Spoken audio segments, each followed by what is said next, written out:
Ini depan kamar gua. Jadi tadi pas lagi mau keluar, plafonnya copot. Ini pengalaman ya? Iya. Ya?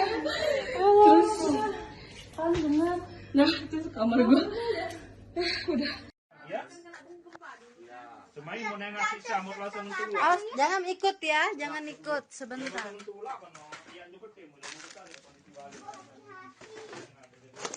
Iya. Dia roboh. Jangan, kerjaholik baru subhanallah sampai kamarnya dua-duanya.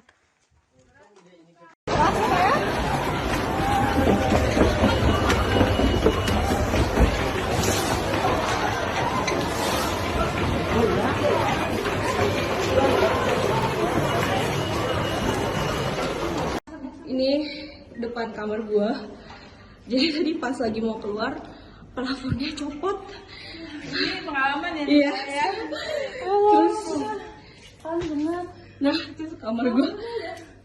Udah. Ya. Cuma mau nengok si Syamur langsung keluar. Awas, jangan ikut ya, jangan ikut sebentar.